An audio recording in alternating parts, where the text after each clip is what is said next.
Hey guys, I'm Sai, this is Matt, and we want to introduce you to David. So David is the creator of Ruby on Rails, and David's releasing some new features, and all he wants to do is have a engaging Q&A with his online audience.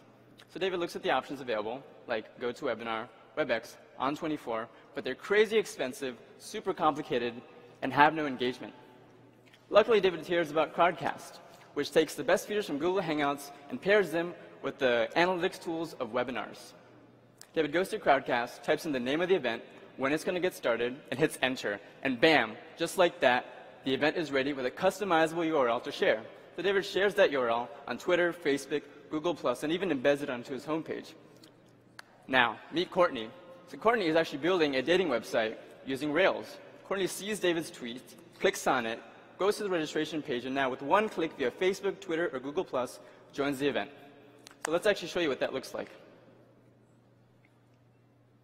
So Courtney's actually now in the live event, and she notices there's a couple ways she can interact with David. First is chat, where she can actually influence what David is saying in real time. She can meet the other members of the audience and even take conversations offline. And of course, if Courtney is trolling, David can block her. Then there's questions and topics. Courtney can see the top questions from all the audience in a Reddit-like feed.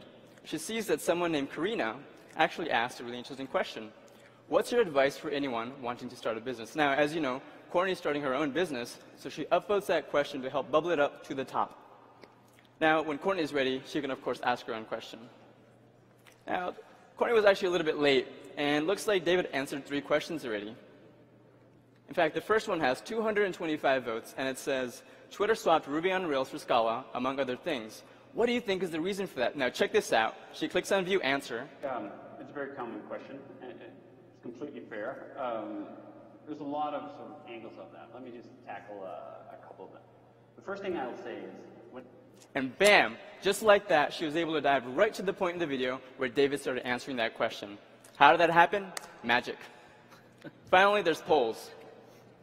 So now David can ask Courtney questions like, have you programmed with Rails before? And it looks like 422 people said yes, 403 people said no, so about 50-50. Now, David loves this because now, after the event is over, David can actually send a message to the people who has never used Rails before. David also wants to know, what continent are you from? And surprisingly, there's a lot of people from South America and Europe showing up, something that neither Courtney or David expected.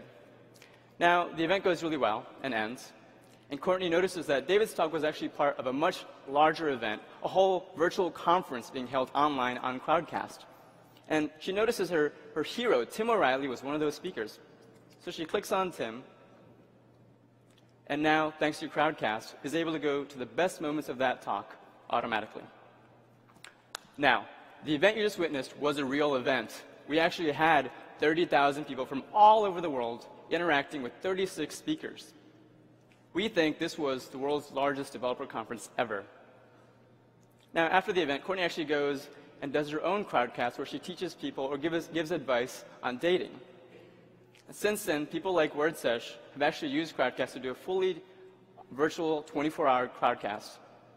And people like Oplerno have used Crowdcast to do community meetings with teachers. We are Crowdcast. We are launching now, and we are hiring. Thank you for having us.